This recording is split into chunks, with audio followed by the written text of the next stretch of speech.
Alright guys, it's Josh Vergara from Android Authority. What's going on, everybody? And we're bringing you yet another blockbuster versus.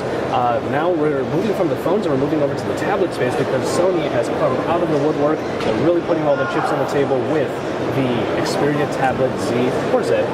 What you're looking at here is a 1920 by 1200 resolution display on a 10.1 inch. So logically we have the versus over here with probably one of the big dogs in the 10-inch market. That is the Nexus 10.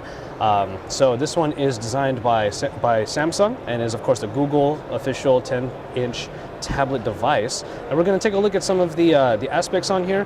I will say that the resolution on the Nexus 10 is 2560 by 1600, which is an incredible display, but that doesn't mean that the Xperia Tablet Z doesn't have some tricks up its sleeves. There is the Snapdragon S4 Pro processor inside of the Xperia Tablet. However, inside of the Nexus 10, you have the dual-core Exynos, which comes in at a very, very fast speed. You have very comparable experiences on both of these tablets, so you're going to have a lot of speed nonetheless.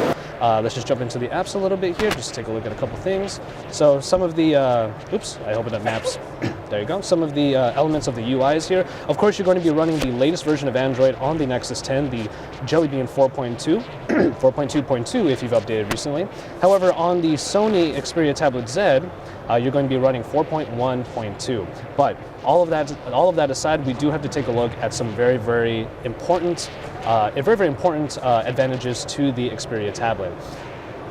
It is primarily the thickness. At 6.9 millimeters, this is quite frankly one of the thinnest, if not the thinnest tablets on the market today. And at 495 grams, this thing is a nimble performer. This is seriously one of the lightest tablets I have ever, one of the lightest devices even, that I have ever had the pleasure of using, especially of this form factor. The Nexus 10, on the other hand, does have a much thicker back, as you're going to see in a comparison shot that we'll show you right now.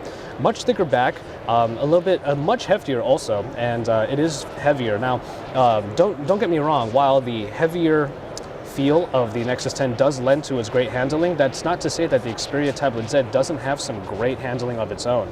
To be honest, even though it is light, there's no fear that this is going to slip out of my hand, and that is due to a nice matted back that allows you to have it very easily in the hand. And that's in comparison to the sort of rubber sticky feel on the back of the Nexus 10, so there are definitely some advantages to both. But I will tell you this much, for a tablet like this, a blockbuster tablet that has a smaller profile and is a lot lighter, there really is a lot to love about the Xperia Tablet Z or Z, if you wish to call it that.